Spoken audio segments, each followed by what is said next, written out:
인침 받은 자 14만 4천 이라는 말씀의 제목으로 함께 하나님의 은혜를 나누겠습니다. 교독하겠습니다. 제가 먼저 읽겠습니다. 이 일 후에 내가 내 천사가 땅 내 모퉁이에 선 것을 보니 땅의 사방에 바람을 붙잡아 바람으로 하여금 땅에나 바다에나 각종 나무에 불지 못하게 하더라. 또 봄에 다른 천사가 살아계신 하나님의 인을 가지고 해돋는 데로부터 올라와서 땅과 바다를 해롭게 할 권세를 받은 네 천사를 향하여 큰 소리로 외쳐 이르되 우리가 우리 하나님의 종들의 임마에 인치기까지 땅이나 바다나 나무들을 해하지 말라 하더라. 내가 인침을 받은 자의 수를 들으니 이스라엘 자손의 각 지파 중에서 인침을 받은 자들이 14만 4천이니. 아멘. 네, 그러면서 각 지파별로 12,000명, 12,000명, 12,000명 해서 14만 4천 명의 그런 이름이 나오고 있습니다. 우리가 지난번에 심판주와 구원주 되시는 예수님께서 행하시는 그 7인 심판 중에서 6번째 인이 떼어지는 장면까지 함께 보았습니다. 그 7인이 떼어질 때 임하는 재앙들이 어떤 것들이었죠? 전쟁과 내란과 기근과 전염병으로 인해서 땅의 4분의 1이 죽임을 당하고 또 천재지변으로 땅에 거하는 자들에게 임하는 두려운 심판을 함께 보았어요. 사랑하는 여러분, 지난번 6번째인 재앙이 이 땅에 쏟아질 때 악한 영을 따르던 사람들을 성경에서 뭐라고 얘기하죠? 땅에 거하던 자들, 땅에 거하던 그 사람들의 모습을 혹시 기억하십니까? 어떻게 하죠? 네, 굴이나 산이나 바위 틈에 숨어서 산들과 바위에게 차라리 우리 위로 떨어져 우리를 죽게 해달라고 하면서 어린 양의 진노에서 자신들을 숨겨달라고 했었던 그 통곡의 소리를 기억하십니까? 그러면서 6장의 마지막 절이 어떻게 끝이 났죠? 6장 17절 말씀 함께 읽도록 하겠습니다. 시작. 그들의 진노의 큰 날이 이르렀으니 누가 등이 서리요 하더라. 아멘. 네, 오늘 우리가 함께 보게 될 요한계시록 7장은요. 누가 능히 서리요? 라고 질문하는 그 질문에 대답으로 주어지는 말씀이라고 할 수가 있습니다. 누가 능히 서리요? 우리가 보았듯이 세상의 악한 영들을 따르는 땅에 거하는 자들은요, 아무도 못 선다는 거예요. 그 누구도 못 서요.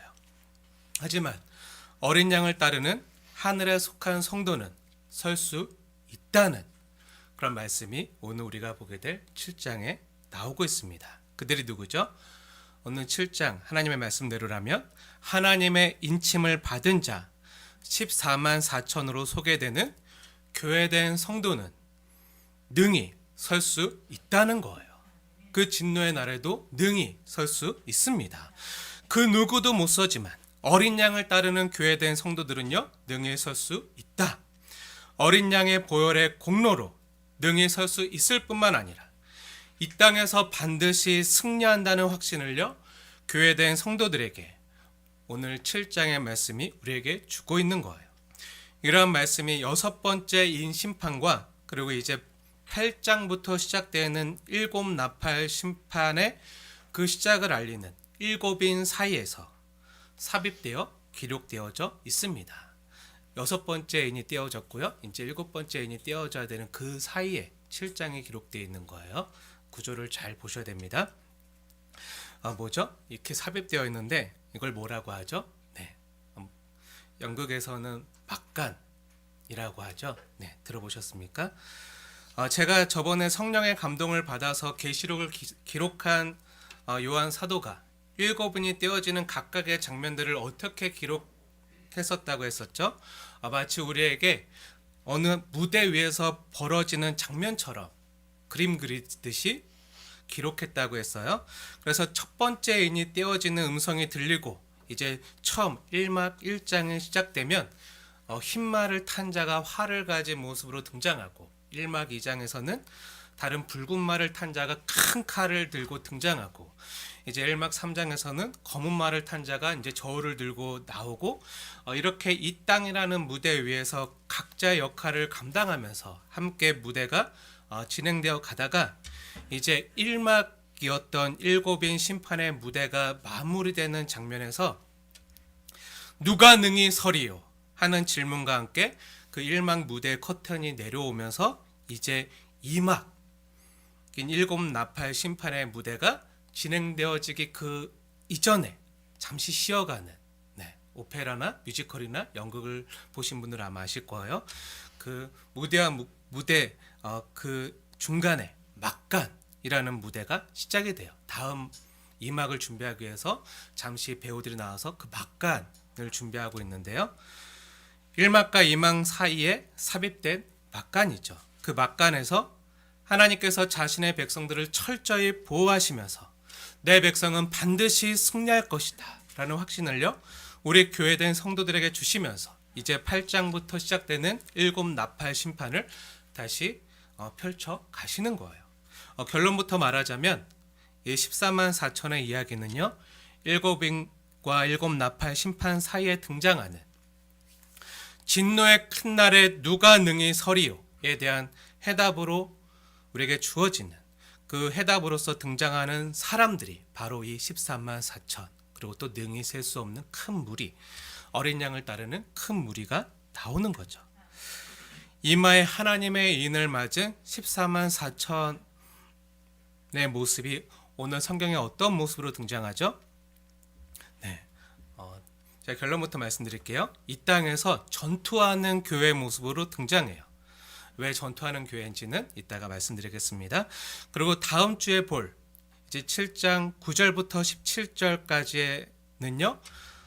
능히 셀 수 없는 큰 무리인 그 어린 양을 따르는 그 능히 셀 수 없는 큰 무리가 나와요. 오늘은 셀 수 있는 무리예요. 14만 4천 세워집니다. 근데 다음 주에는 능히 셀 수 없는 큰 무리. 하지만 똑같이 교회 승리한 교회의 모습으로 등장해요. 근데 왜 하나님께서 이렇게 기록하셨는지 이제 함께 말씀을 통해서 상고해 볼 텐데요.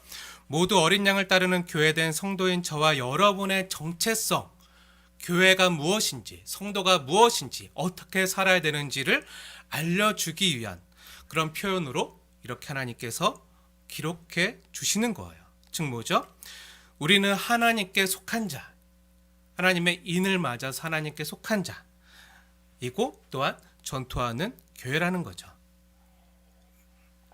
오늘은 먼저 하나님의 입맞은 자 14만 4천이라는 말씀을 통해서 우리 교회된 성도들에게 주님이 주시는 은혜를 함께 맛보면서 또 주님이 교회된 우리에게 기대하시고 원하시는 바를 이 시간에 함께 깨달으면서 말씀에 순종하는 데까지 우리가 함께 나아가길 원합니다.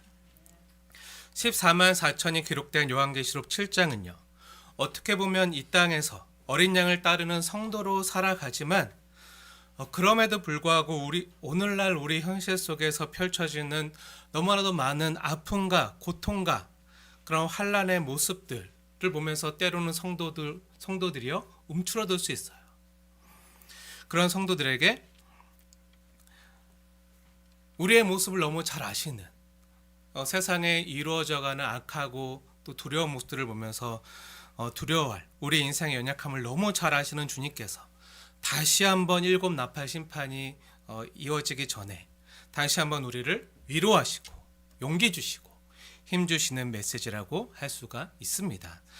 지난번 우리가 6장에서 펼쳐지는 여러 가지 심판의 내용들을 봤잖아요. 재앙의 내용들. 전쟁과 내란과 기근과 전염병과 죽음과 천재지변 등 여러 재난과 재앙들의 모습을 보았어요. 누가 그 심판을 당하죠? 성도입니까? 아니죠. 땅에 거하는 자들, 악한 영을 따르는 자들. 이 땅에 거하는 자들이요 그 심판을 견딜 수가 없어서 차라리 모두 죽기를 구할 정도로 혹독한 재앙의 모습을 우리가 함께 봤어요. 그런데 우리들의 성도들의 삶의 터전 역시 여러 번 제가 말씀드렸지만 어떤 피하는 세계나 하늘이 아니라 여전히 이 땅에서 살아가거든요. 그래서 이 땅에 환란이 임할 때 우리 역시 같이 이 땅에서 견딜 수밖에 없어요. 출애굽기에 기록된 10가지 재앙이 파라오와 이집트에 임할 때, 그들에게 쏟아져 내릴 때 하나님의 백성들이 어디 있었죠? 같이 그 재앙이 임하는 그 이집트 땅에 같이 살고 있었거든요. 우리가 사는 이 세상은요, 혼자 사는 세상이 아니라 하나님을 믿는 성도이든 하나님을 반역하고 하나님을 떠난 믿지 않는 사람이든 함께 서로 영향을 주고받으면서 살 수밖에 없는 세상이에요. 우리 인간들은 연대성 속에서 살아가기 때문에 때로 다른 사람의 죄로 내가 고난과 고통을 받기도 하고, 또 나의 죄로 다른 사람이 힘들어하거나 상처를 받기도 하고, 때론 나의 선행으로 다른 사람이 덕을 보기도 합니다. 우리가 잘 아는 것처럼 인류 역사상 어떤 독재자의 한 사람의 죄와 탐욕으로 인해서 전쟁이 일어나서 많은 사람들이 고통을 당하기도 했던 역사들을 아마 아실 거예요. 만몬을 섬기는 악덕 건축주의 어떤 부실 공사로 인해서 건축비를 절감하고 그것을 자기가 착복하기 위해서, 그래서 부실 공사를 행해서 다리가 무너지거나 아니면 건물이 무너져서 많은 사람들이 죽거나 고통을 받은 사건들을 우린 또한 기억하고 있습니다. 인간의 탐욕으로 인한 환경 오염으로 인해서 자연 질서가 파괴되어서 지금 코로나라는 그런 전염병이 전 세계를 신음하도록, 그 팬데믹이 생기도록 하기도 하고요. 이로 인해서 믿는 자나 믿지 않는 자나 다 함께 이 땅에서 함께 고통을 당해요. 일곱인의 심판 역시 범죄한 인간들을 그대로 내버려 두었을 때 세상에 임하는 온갖 고통과 환난들의 모습들이잖아요. 그런데 그런 악한 자들에 의해서 어떤 일이 벌어졌죠? 우리가 5번째 인이 띄어질 때 모습을 잘 기억하고 있지만, 어린 양을 따르다 악한 자들에 의해서 죽임을 당하는 순교자들이 있었어요. 우리가 지난번에 말씀을 통해서 함께 확인했잖아요. 악한 자들에 의해서 성도가 고통을 당하거나 죽임을 당하기도 해요.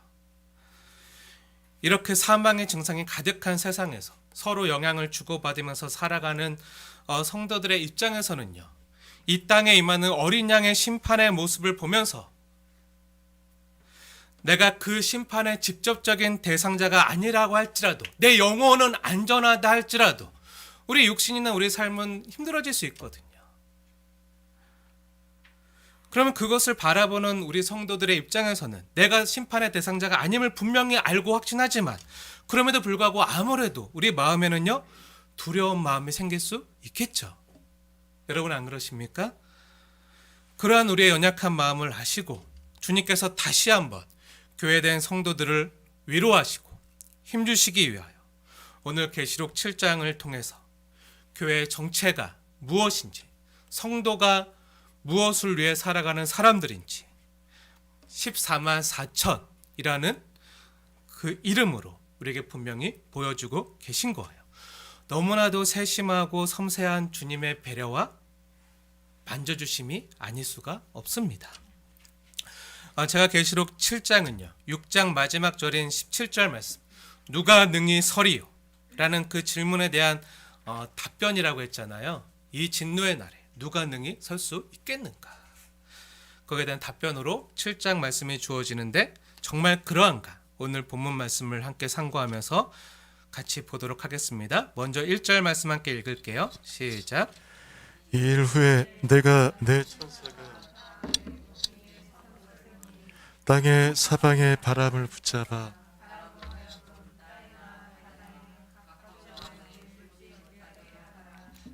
아멘. 여기서 땅의 사방이란 말은요, 세상 전체를 가리켜요. 쉽게 말하면 동서남북, 땅의 사방. 동서남북 생각하시면 돼요. 내 천사가 땅 내 모퉁이에 선다는 말은요, 이 하나님의 천사들이 온 땅을 두루 지킨다는 뜻이에요. 내 천사가 사방에서 부는 바람을 붙잡고 있는 모습으로 나와요. 이 바람은요, 이스라엘 백성들이 이미 광야에서 몸소 경험해서 알고 있었던 그 사막의 모래 폭풍이나 아니면 바다의 유라굴로 강풍 같은 태풍이나 또 허리케인이나 토네이도 같은 강한 바람, 어떤 자연 재난 가운데 나타나는 그러한 재앙을 가리키는데요. 하나님께서 이러한 재난을 어떻게 하신다는 거죠? 내 천사가 바람을 붙잡아 땅에나 바다에나 각종 나무에 불지 못하게 하신다는 거예요. 뭐죠? 하나님께서 허락하지 아니하시면 그 어떤 바람도 불지 못한다는 거예요. 하나님께서 허락하지 아니하시면 그 참새 한 마리도 떨어질 수 없다는 거예요. 다른 말로 하나님이 자신의 백성들을 분명히 보호해 주신다는 거죠. 저 드레핀 백합화를 보라. 공중에 나는 새를 보라. 그들도 저렇게 아끼시거늘 하물며 천부 하나님 아버지께서 너희를 아끼지 아니하겠느냐. 그 자신의 백성들과 자녀들을 분명히 보호해 주신다는 이야기입니다. 거대한 태풍도요, 바람도요. 우리 주님께서 잠잠하라 명하시면요 고요해졌듯이 거대한 자연마저 하나님의 주권 아래 있음을 우리가 깨닫고 이 하나님을 찬양하고 또 하나님께서 자신의 백성들을 지키시고 보호하시는 것을 보라는 거예요. 이렇게 하나님의 보호하심을 받는 이들이 누구죠? 2절과 3절 말씀 함께 읽겠습니다. 시작. 또 봄에 다른 천사가 살아계신 하나님의 인을 가지고 해 돋는 데로부터 올라와서 땅과 바다를 해롭게 할 권세를 받은 내 천사를 향하여 큰 소리로 외쳐 이르되 우리가 우리 하나님의 종들의 이마에 인치기까지 땅이나 바다나 나무들을 해하지 말라 하더라. 아멘. 네, 우리가 하나님의 종들의 이마 인치기까지 땅이나 바다나 나무들을 해하지 말라. 성경을 보시면요, 하나님의 보호하심을 받는 이들이 누구죠? 네, 하나님의 인을 받은 자들. 하나님의 인을 받았다는 것은요, 쉽게 말하면 하나님이 넌 내 거야 하고 도장을 찍었다는 말이에요. 넌 내 거, 너는 내 소유야 하면서 하나님의 도장을 찍어주신 것이죠. 인감도장 생각하시면 돼요. 제 인감도장에 이호수인이라고 쓰여져 있는데 거기에 있는 인이 뭐죠? 네, 인 받았다는 것은 네, 도장 찍었다는 거예요. 이 인이 찍힌 거는 그 사람의 소유다. 사도 요한이 이 계시록을 성령님의 임재 가운데서 써서 기록할 그 당시에도요, 이는요 소유권을 나타내는 보증으로 쓰였어요. 여기에 이는 진노의 심판에서도 하나님께서 자신들의 백성들을 보호하시는 의도로 사용된 거죠. 얘는 하나님 거야. 그러니 천사들 너희들도 감히 건들지 마. 출애굽 당시에 유월절 어린 양의 피를 생각하시면 돼요. 유월절 어린 양의 피를 어디에 발랐죠? 그 문설주에 바르면 그 문설주에 어린 양의 피를 바른 집은 하나님께서 이집트의 10번째 재앙으로 이집트의 장자들을 치실 때 어떻게 됐죠? 하나님의 말씀을 믿고 어린 양의 피를 문설주에 바른 집은요, 그 심판과 재앙으로부터 넘어갔어요. 보호를 받은 것이죠. 넘어갔다고 해서 6월이에요. 넘어가다 6월. 그래서 6월절을 지키는 건데요. 이집트 영토 내에 있는 하나님의 백성들은요, 철저한 하나님의 보호를 받아요. 그 땅에 재앙이 임할지라도, 심판이 임할지라도 하나님의 백성들을 하나님이 붙드시고 하나님의 지키심으로 모두 보호를 받습니다. 왜죠? 하나님의 거니까. 하나님의 백성이니까. 하나님의 인을 받았다는 것은요, 나는 주께 속했다. 나는 하나님께 속했다. 나는 땅에 속한 자가 아니라 하늘에 속한 자다. 나는 주님의 보호를 받을 것이다. 라는 것을 뜻하는 거예요. 사랑하는 여러분, 그럼 우리는 어떻게 하나님의 인침을 받았죠? 여러분은 하나님의 인침을 받으셨습니까? 여러분은 인침을 받으셨나요? 하고 이단들이 많이 얘기해요. 네, 인침 받으셨습니까? 네, 사이비 이단들이, 굉장히 많은 이단들이 인받은 증거가 뭐죠? 인침받은 증거가 뭐죠? 하나님의 인을 이마나 받으셨습니까? 증거를 보여주시죠. 하면서 막 얘기해요. 그러면 나 이마에 아무 표시 없는데, 내 이마에 좀 주름만 들어가고 아무 표시 없는데, 안 받은 거 아닌가? 오늘 말씀 보니까 하나님의 종들은 이마에 인침 받는다고 하는데 안 받았나? 어떡하지? 막 헷갈려 하시면 안 돼요. 네, 그러면 안 돼요. 네, 내가 하나님의 인받은 존재이다. 나는 하나님의 소유다. 라는 확신이 저와 여러분들 마음 가운데 분명히 있으셔야 돼요. 그럼 우리가 하나님의 인받은 존재라는 것을 우리가 어떻게, 무엇을 보고 알 수 있죠? 네, 하나님의 말씀인 성경이죠. 우리 함께 볼 텐데요. 에베소서 1장 말씀 보세요. 우리가 하나님의 인받은 자임을 명확하게 우리에게 보여주고 알려주는 하나님의 말씀, 에베소서 1장 13절과 14절 말씀 다 찾아보세요. 중요하기 때문에 보겠습니다. 함께 찾아서 에베소서 1장 13절 14절 말씀 함께 읽겠습니다. 시작. 그 안에서 너희도 진리의 말씀 곧 너희의 구원의 복음을 듣고 그 안에서 또한 믿어 약속의 성령으로 뭘 받았다? 인치심을 받았으니. 아멘. 이 인치심을 받았기 때문에 이는 우리의 기업의 보증이 되사 너는 하나님 거다. 하나님 나라가 우리 거다. 보증이 되사 그 얻으신 것을 속량하시고 그의 영광을 찬송하게 하려 하십니다. 성경이 뭐라고 증언하죠? 네, 성도된 저와 여러분 한 사람 한 사람이요 하나님의 진리의 말씀, 이 말씀, 이 구원의 복음을 듣고 이 복음을 믿어서 약속의 성령으로 인치심을 받았다고요. 이것이 성경의 선포이고 증언입니다. 그래서 이것이 보증이 되어서 우리 안에 계신 성령님이 우리의 보증이 되어서 우리가 주께 속한 자임을 보증하시고요. 그 얻으신 것을 속량하시고, 속량이 뭐죠? 네, 우리를 값주고 샀다는 거예요. 누가 샀다고요? 우리 주님이요. 우리 주님이 우리를 값주고 사셨어요. 그래서 이제는 우리는요 내 것이 아니라 주님 거예요. 하나님의 거예요. 그래서 이제 주께 속한 자로 우리로 하여금 그의 영광의 찬송이 되게 하시는 거예요. 농담이지만 제가 그 몸이 아플 때마다, 몸이 너무 힘들고 아프고 고통스러울 때마다 네, 하는 혼자 읊조리는 말이 있는데 내 몸이 내 몸이 아니야. 네, 그럴 때 많이 해요. 내 몸이 내 몸이 아니에요. 몸이 내 몸이 이상해요. 내 몸이 내 몸이 아니야 하면서 끝에 붙이는 말이 주의 것이야. 네. 네, 그러면 하나님이 회복시켜 줄 것을 믿고 네, 내 몸이 내 말을 안 들어요. 내 몸이 내 몸이 아닌 것 같은데 난 주의 것이야. 그러면 하나님이 회복해 주심 믿고 네, 그렇게 혼자 고백할 때 중얼거릴 때 많아요. 네, 우린 주님의 것이에요. 네, 주의 것이에요. 성경이 분명히 증언합니다. 복음을 듣고 구원의 복음을 듣고 또 그것을 믿어서 약속의 성령으로 인치심을 받은 자 누구라고요? 성도라고요. 저와 여러분.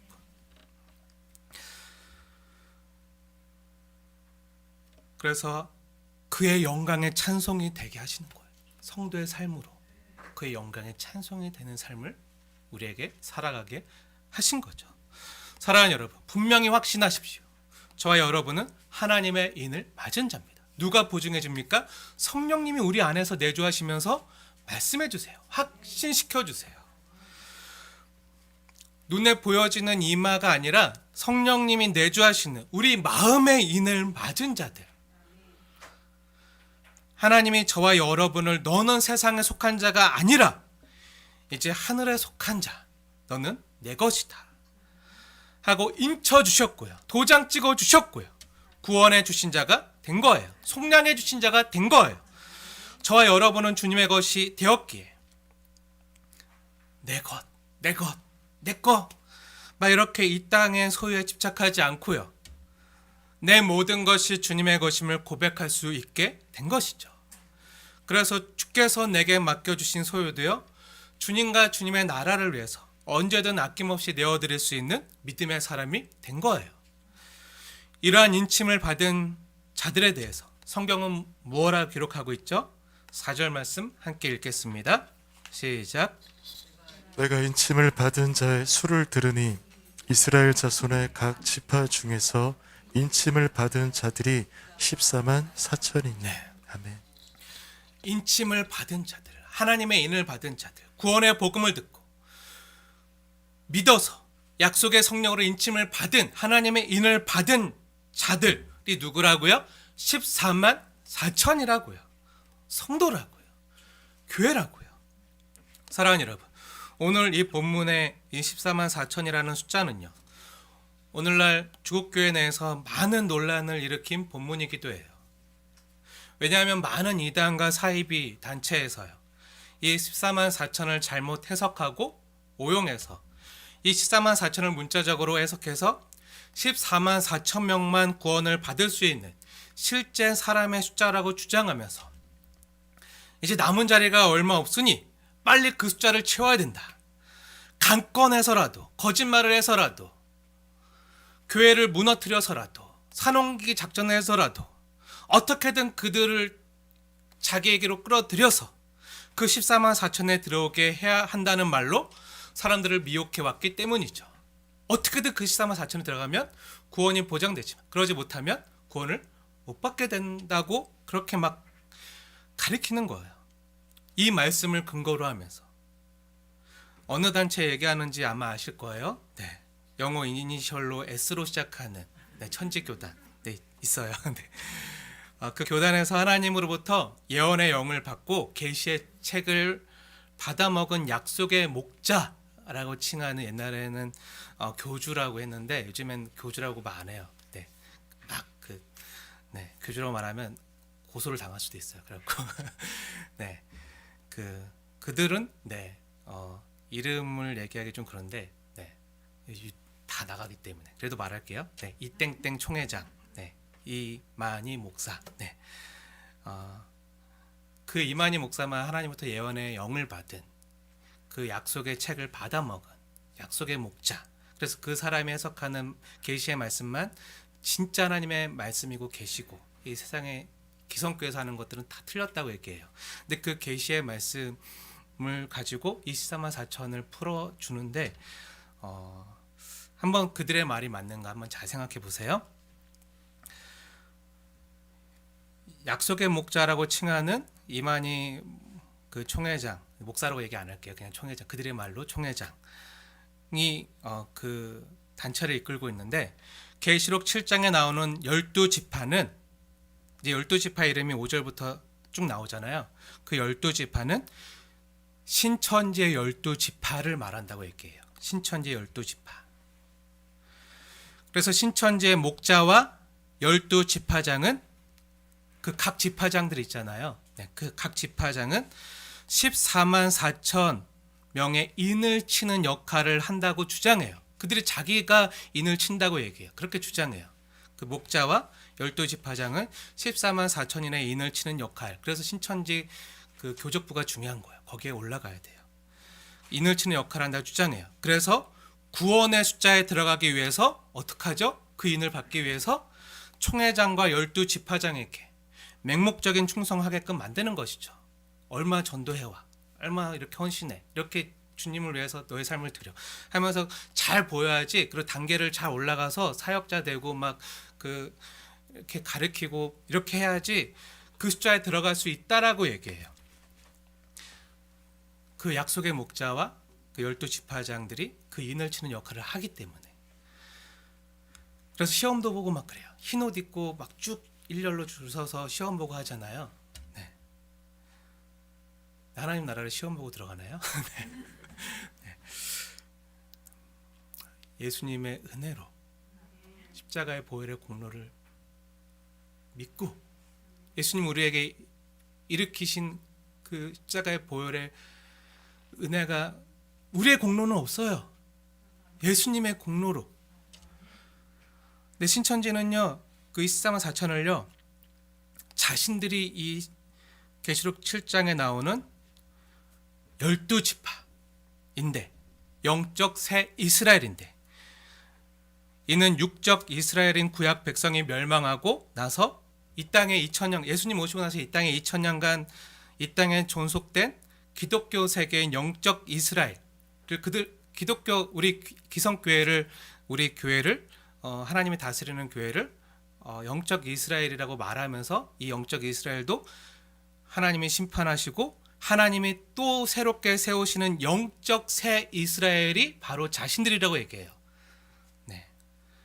육적 이스라엘 구약 백성들을 멸망하고 이 땅에 지금까지 있었던 영적 이스라엘인 교회들을 심판하시고 하나님이 새롭게 세우시는 영적 새 이스라엘이 자신들이다. 그래서 자신들만이 영적 새 이스라엘인 이 14만 4천이고 자신들의 이 신천 신지, 우리말로 풀면 새 하늘과 새 땅, 신천 신지에 가서 이제 9절부터 등장하는 이 어린 양을 따르는 능히 셀 수 없는 큰 무리들이 나오잖아요. 근데 이 큰 무리와 앞에 나오는 그 14만 4천은 다른 사람들이에요. 우리는 같다고 성도고 교회라고 보는데 이들은 다른 부류라고 얘기해요. 그래서 이 14만 4천 명인 자기들이 이 뒤에 이제 9절부터 등장하는 어린 양을 따르는 능히 셀 수 없는 큰 무리를 다스리는 지배자로 군림한다고 가르치고 주장해요. 그 신천신지에서 큰 무리를 자신들이 다스린다. 14만 4천인 자신들이 그들을 다스린다. 그렇게 주장해요. 그들이 말하는 신천신지에서 14만 4천의 숫자에 들어간 자신들이 그 나라에서 지배자로 군림하고 자신들에 의해서 전도된 능히 셀 수 없는 큰 무리는요, 자신들이 다스리는 피지배 계층이 된다는 논리예요. 그러니 14만 4천에 들어가기 위해서 열심을 내라. 네.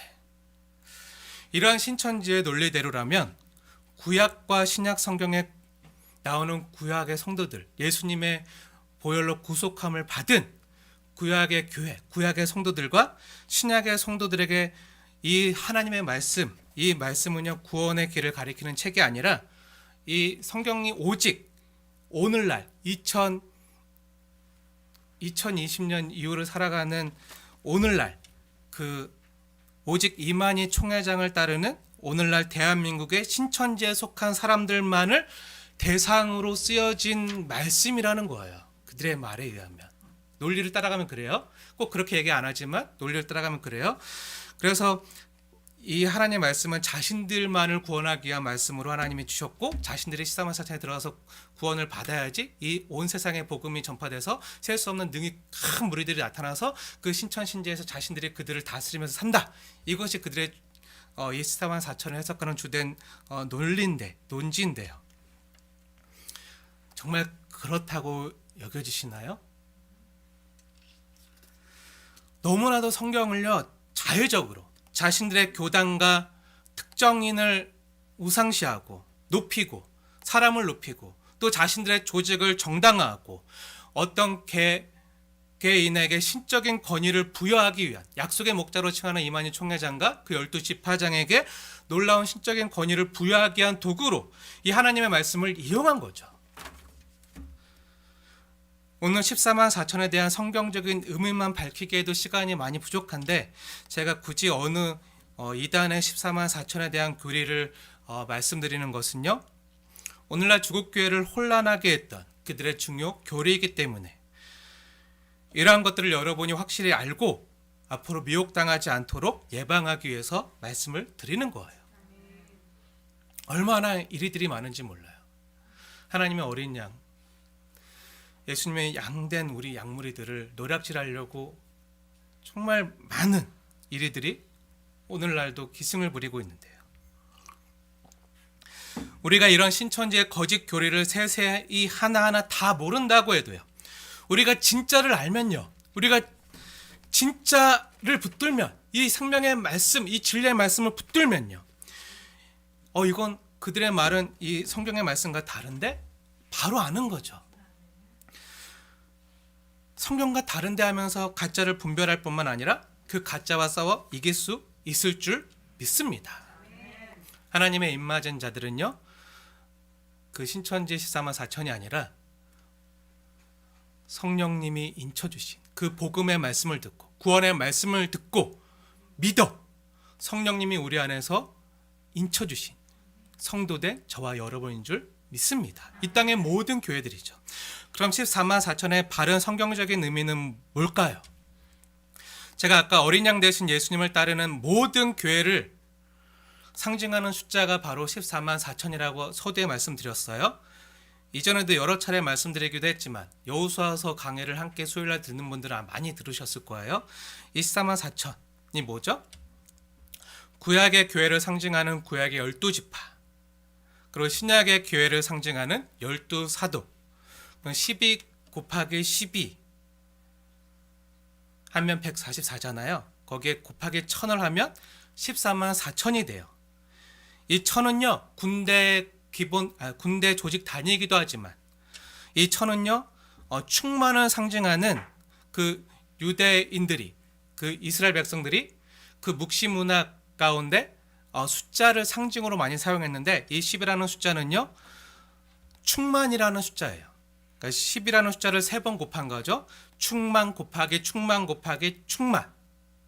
10 곱하기 10 곱하기 10 곱하기는 1000이잖아요.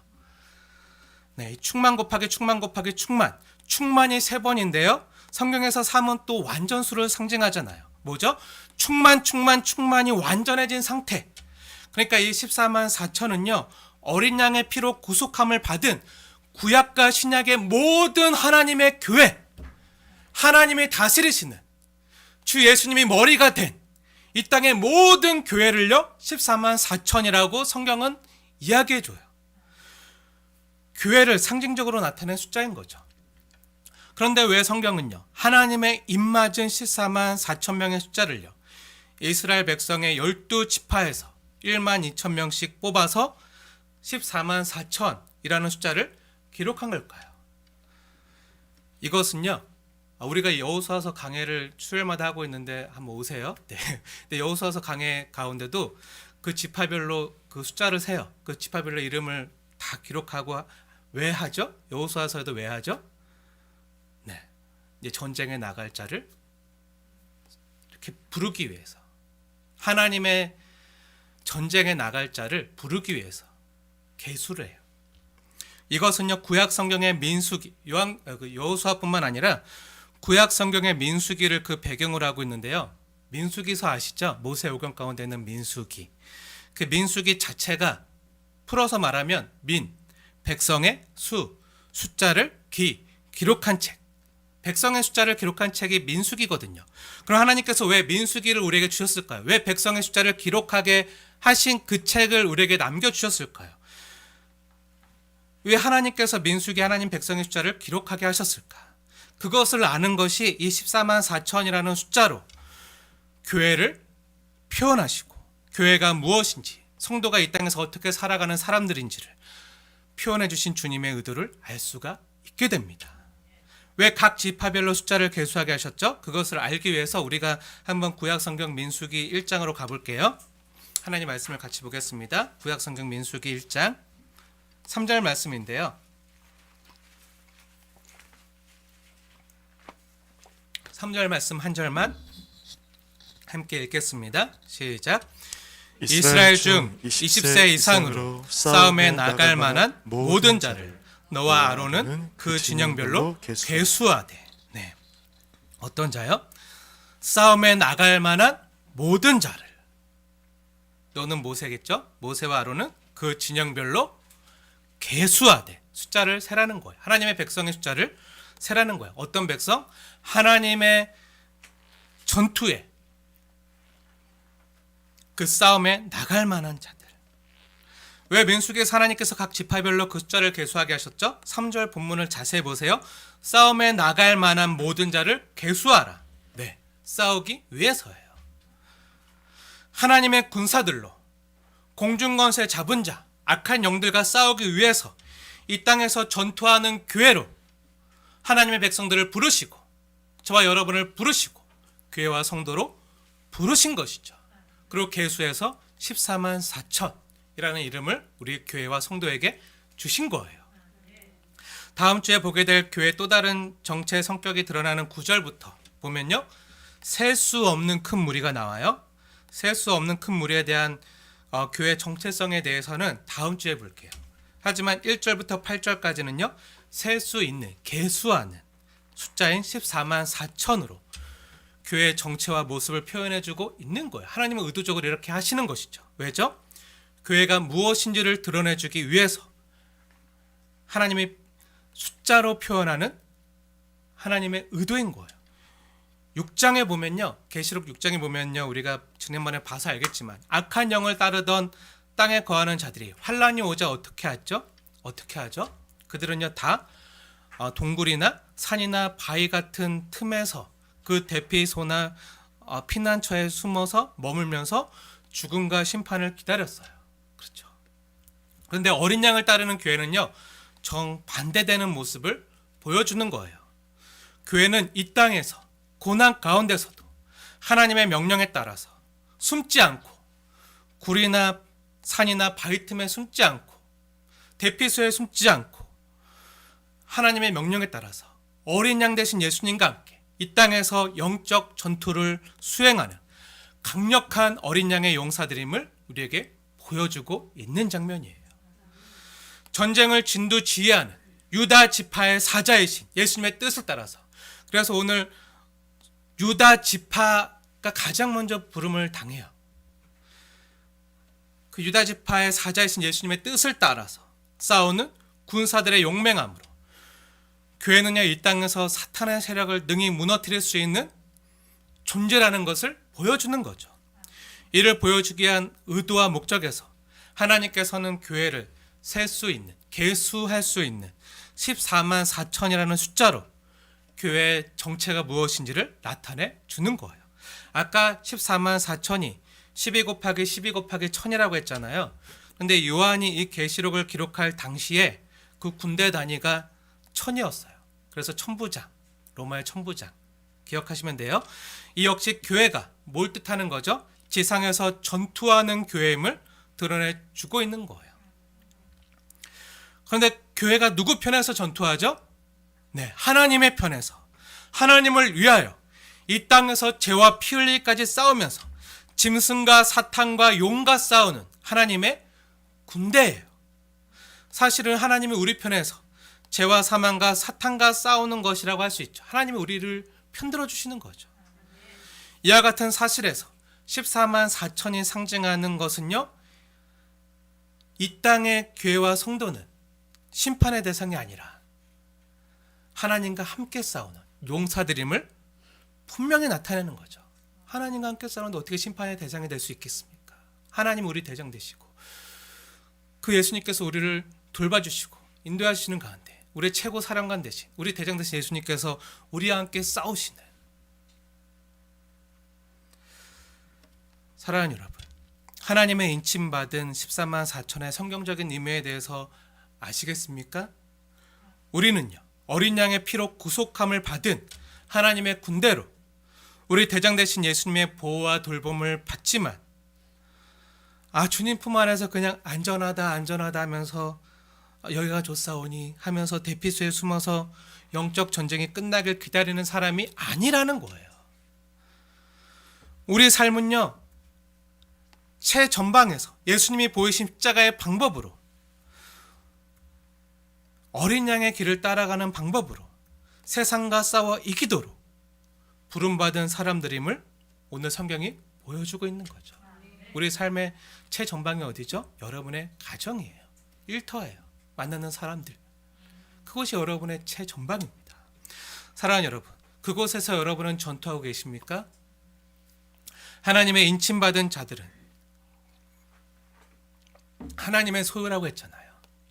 하나님의 소유로서 능하시고 강하신 하나님의 손에서 그 안전을 보장받지만, 또한 우리를 인쳐주신 성령 하나님의 도우심으로 이 땅에서 죄와 피 흘리기까지 싸우도록 부름받은 어린 양의 군대임을 기억하셔야 됩니다. 사랑하는 여러분, 교회는요, 대피소나 피난처가 아닙니다. 오히려 세상과 싸워 이기도록 말씀과 기도로 무장시키는 훈련소예요. 그리고 우리의 전쟁터는요, 여러분의 삶의 자리입니다. 아까도 말씀드렸지만 여러분의 가정과 일터와 삶의 자리가요, 우리가 싸워야 될 영적인 전쟁터예요. 어떻게 보면 가장 가깝게 있는 여러분의 마음. 우리의 싸움의 대상은요, 혈과 육을 가진 사람이 아닙니다. 공중권세 잡은 자, 악한 영들과의 싸움임을 기억하십시오. 사람과 싸우려고 하지 마시고요, 그 사람은 예수님이 보이신 것처럼 죽기까지 섬기되 그 사람을 붙잡고 있는 악의 세력, 그 사람이 그렇게 악하게 행동할 수밖에 없도록 그 사람을 뒤에서 조종하는 그 악의 세력을 향해서 여러분은 예수님의 보혈로, 예수님의 이름으로 선포하시고 대적하시고 기도하시고 어린 양의 용사로 싸우셔야 됩니다. 우리 영적인 싸움을 크고 거창하게 생각할 필요가 없어요. 세계 평화를 부르짖고 기도하기보다 우선은 내 안에 있는 혈기와 분냉과 수근수근함과 싸워야 됩니다. 교만과 싸워야 돼요. 다른 사람을 깎아내리고 내 자신을 높이려고 하는 내 죄된 본성과 자아가 살아서요. 우리가 어떻죠? 가정 안에서 혈기 부리고 다른 사람을 내 마음대로 하려고 하는 내 자녀나 부모나 내 배우자를 내 마음대로 하려고 주장하려고 하는 그 마음과 싸워야 됩니다. 상대를 미워하려는 마음과 싸워야 돼요. 내 말 안 듣는다고, 나를 소홀히 대한다고, 그 상대에 대한 원망과 미워하는 마음과요 싸워야 돼요. 오히려 가정 안에서 상처 때문에 또 미움 때문에 그동안 관심 밖으로 밀려난 가족이나 외면했었던 형제들을 향해서요 주님의 마음으로 어린 양을 따르는 섬김의 모습으로 나아가는 것이 진정한 전투하는 교회의 모습일 줄 믿습니다. 다투는 모습이 아니라 우리가 싸우는 전투하는 교회 생각하면 뭐 다투는 거 생각하는데 아니에요. 정반대예요. 섬기고 사랑하는 모습, 십자가 지는 모습, 이것이 진짜 이 땅에서 전투하는 교회와 성도의 모습인 거죠. 어린 양 대신 예수님께서 몸소 보여주신 전투하는 방법, 사단을 능히 심판하는 그 십자가의 방법, 아직 주님을 알지 못하는 내 가족이나 이웃이요, 내 사랑하는 사람들이 어린 양의 진노의 날에 능히 서지 못함을 알고 그들도 주님께서 다시 찾으시고 구원하시고 회복시키기를 원하심을 알고 집 나간 탕자를 애타게 기다리시는 아버지의 마음을 알고 그 영혼들을 주님의 품으로 돌아오도록 우리가 주님의 마음으로 사랑을 품고 복음을 들고 나가야 됩니다. 그리고 복음이 증거될 때 성령님께서 그들에게 믿음을 주셔서 성령님이 그들의 마음에 인쳐주셔서 그들도 하나님의 소유가 되도록 우리가 이런 영적 싸움을 우리의 삶의 자리에서 해 나가야 되는 거예요. 그러다 보면요, 내가 진짜 이렇게까지 해야 되나? 내가 나를 위해서 하나? 그 영혼을 위해서 하지? 그 영혼이 예수님 믿고 구원받고 행복해져야 되는데,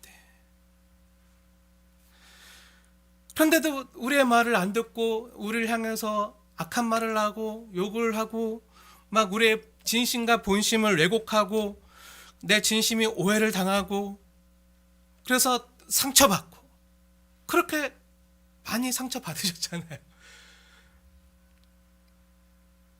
그래도요, 우리를 끝까지 사랑하신 주님의 마음으로 다시 손 내밀고 찾아가는 모습으로 날마다 상처를 받지만 한 번도 상처받지 않은 것처럼 우리 예수님께서 나에게 날마다 상처받잖아요. 내가 너를 사랑한다. 너 내 말 들어야 돼. 나와 함께 가자. 아이 싫어요. 저 이게 좋아요. 아우 쾌락. 아우 너무 좋아. 달콤해. 꿀꺽꿀꺽 삼키고 막 쾌락 그 세상 즐거움을 향해서 빠르게 달려가는 나의 모습. 그리고 주님께서 옆에서 내가 너 이렇게 사랑하는데 너 맨날 상처받으세요. 십자가에 맨날 못 박아. 우리가 맨날 못 받고 막 나쁜 짓 해요. 근데 예수님은 날마다 찾아오세요. 아침마다 늘 새롭게 인자하심으로 한 번도 상처받지 않은 것처럼 내가 오늘 너와 함께 할게. 나와 함께 가자. 나의 사랑하는 자여, 나와 함께 가자. 이런 예수님의 모습으로 섬기는 것이요 진짜 전투하는 교회의 모습이에요. 성도의 모습이에요. 내 진심이 오해를 당한다고 해도요, 우리를 끝까지 사랑하신 주님의 마음으로 다시 손 내밀고 찾아가는 모습으로 잃어버린 영혼들을 그 원수로부터 다시 찾아서 그 대적마귀 사탄으로 다시 찾아서 주께로 인도하는 공동체가요, 바로 이 땅에서 전투하는 교회의 모습입니다. 더 나아가 세상 권세 잡은 악한 영들과 싸워야 돼요. 그 이 땅에 임금된 악한 영들은요, 그 시대 조리와 사상을 가지고 계속 성도들을 노략질해요. 악한 영들이 뭐라고 속삭이죠? 돈이 최고다. 힘이 최고다. 쾌락이 최고다. 편한 게 최고다 하면서 이 땅의 사람들의 영혼을 노략질하고요. 마음을 다 사로잡아 자기에게로 끌고 갔지만 이 땅에서 전투하는 교회로 부름받은 우리 교회된 성도들은요. 이 시대의 악한 정신과 싸워야 됩니다. 속으면 안 돼요. 만몬이 아니라 주님이 최고임을 삶으로 보여주어야 돼요. 주일날 돈 벌러 가는 것이 아니라 주님을 예배하는 모습으로 보여줘야 됩니다. 주일날 편하게 쉬는 것이 아니라 주님을 예배하는 모습으로 보여줘야 돼요. 예배하는 것에서도 맨날 치고 있는데 예배하는 것만으로도 우리가 제대로 일어서지 못하고 쓰러지고 패배자처럼 자기 편한 것을 쫓아서 이게 좋다고 하니까 세상이 그러라고 하니까 그런 모습으로 우리가 주저앉아 있으면 어떻게 주님의 군사로 전투하는 교회로 주님의 군대로 어떻게 세상을 싸워 이길 수 있겠습니까?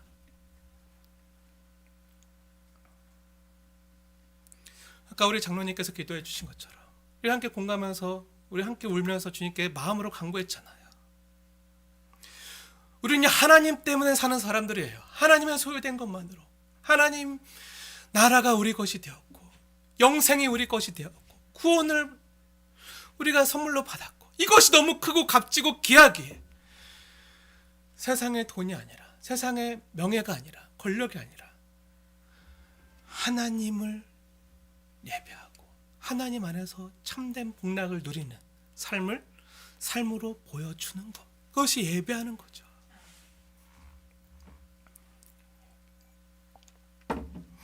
아니 한 걸음 더 나가서요. 단순히 제가 주의 성수 얘기하는 게 아니에요. 예배 한 가지만은 얘기하는 것이 아니라 더 나가서 우리의 소유를 나누고요. 섬기는 것으로 보여주어야 됩니다.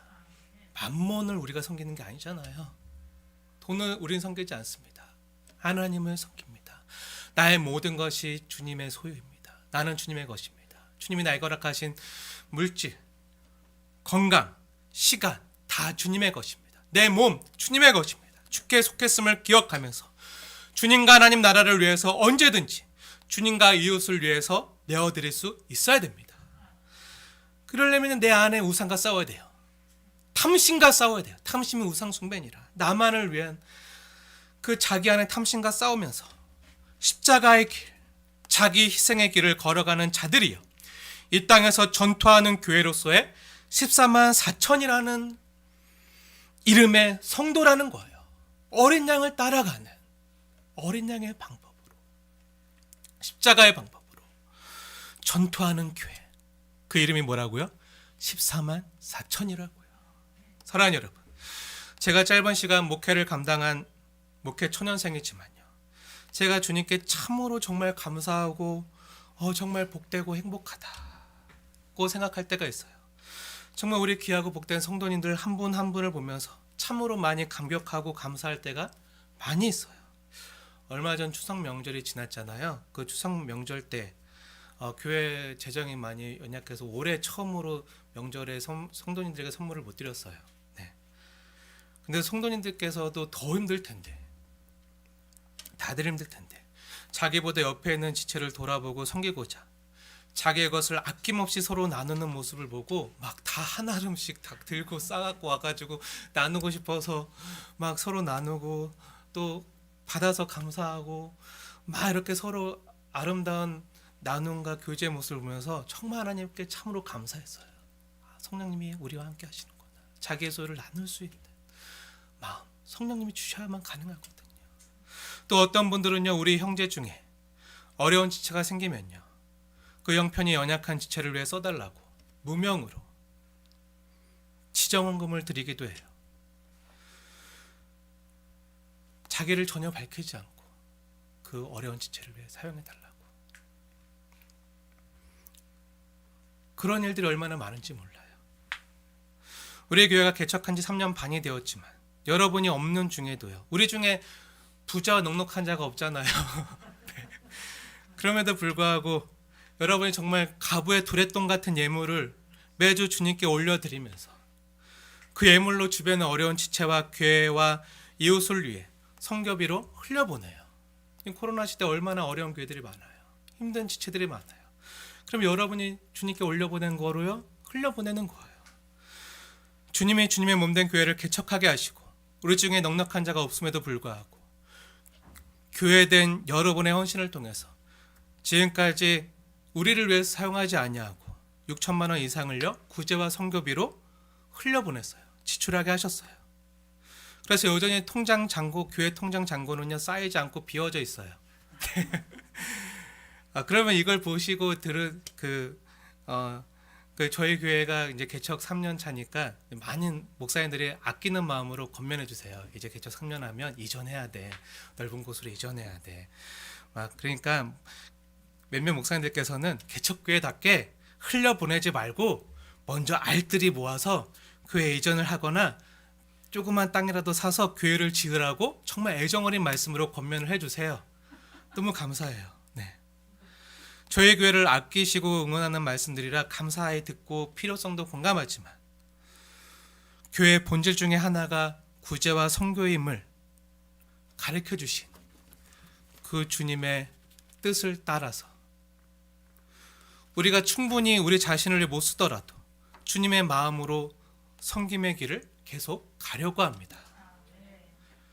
그런데 놀랍게도 이 어려운 코로나 상황에서도 하나님께서 부족함이 없도록 주님의 몸된 교회를 채우시고 돌보시고 인도해 주셨습니다. 은혜죠. 하나님이 돌보시는 거예요. 사랑하는 여러분, 교회는 지상에서 전투하는 공동체입니다. 그렇기 때문에 교회가 먼저 싸우는 모습의 본을 보여야 돼요. 무엇과 싸우죠? 교회 안에 탐심과 싸워야 됩니다. 교회를 사유하고 어떤 개개인이 교회를 좌지우지하려는 그 하나님의 것임을 부인하는 자기 공로로 그 교회를 어떻게 자기 뜻대로 하려고 하는 그 마음들과 싸워야 돼요. 주님의 몸된 교회는 주님의 것임을 인정하면서 교회 안에 탐심과 싸우면서 만몬과 싸워 가야 됩니다. 돈이나 힘 있는 좀 세련돼 보이고 괜찮아 보이고 싶어하는 마음과도 싸워야 돼요. 조금 더 넓은 곳으로 괜찮은 곳으로 이전하고 건축하면 좋을 텐데. 그러면 네, 기도하고 있어요. 기도해 주세요. 기도하셔야 돼요. 네, 그러지 말라는 게 아니에요. 우리 아이들을 위해서라도 다음 세대를 위해서라도 우리가 더 마음껏 하나님께 부르짖고 기도하고 또 지역교회와 복음으로 조국교회를 섬기기 위해서 이전이 필요해요. 또 하나님께서 행하실 것을 믿어요. 하지만 교회 본질됨을 잃어가면서 그 마음을 훼손시키면서까지 우리 자신만을 위해서 사용하는 것은요, 그리고 싸워두려고 하는 것은요,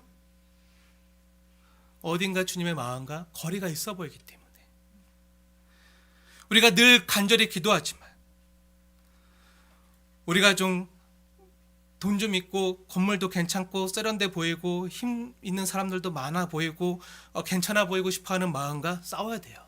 그래야 연약한 사람, 몸이 불편한 사람, 소외된 사람, 어려운 자들이 와도요, 노숙자가 와도요, 편하게 하나님 안에서 복음으로 감격하고 감동하고 그래서 주께로 돌아올 수 있는 어느 계층의 사람이 오든지 그런 교회가 돼야죠. 주님의 마음이 어디 있는지를 늘 성령이 교회들에게 하시는 말씀에 귀를 기울이면서 주님의 마음이 있는 곳에, 영혼의 필요가 있는 곳에 우리의 손과 발이 움직여 가야 됩니다. 우리 행함으로 드러나야 돼요. 전투하는 교회로 말씀으로 훈련받아서 강건해져서 잃어버린 영혼들이 주께로 돌아오도록 그들을 인도하는 세상을 향한 축복의 통로가 저와 여러분이 되어야 됩니다. 그걸 위해 주님께서 신빛교회를 이곳에 세우신 거라 믿습니다. 근데 그것을 잃어버리고 그러지 못하고 우리 안에 갇힐 때, 우리 안에서 안주하려 할 때, 뭔가 자꾸 우리 것을 쌓으려고 할 때, 그리고 우리 안에서 여기가 좋사오니 대피소에만 머물러 있으려고 할 때 교회는요 전투력을 상실하고요 교회됨을 잃어버리는 거예요. 사랑하는 성도 여러분, 저와 여러분은 주님의 것입니다. 하나님의 입맞은 자들입니다.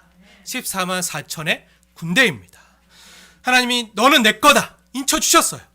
그리고 하나님이 소유된 우리를 전투하는 교회로 14만 4천으로 불러주셨어요. 그 대장님은요, 우리 대장은 예수님이십니다. 그래서 우리 가는 길이 어린 양 대신 예수님이 가셨던 그 길이에요. 그 길 아시죠? 만사형통의 길이 아니잖아요. 만사형통의 길이 아니라 어떤 길이죠? 고난의 길, 십자가의 길, 고된 전투의 길이 될 것입니다. 하지만 안심하십시오. 우리 대장 되신 예수님께서 함께 가십니다. 그리고 우리를 지켜주십니다. 그리고 반드시 내 백성은 승리하리라. 승리를 보증해 주시고 책임져 주십니다. 이 승리의 길을 함께 가시지 않으시겠습니까? 기도하겠습니다.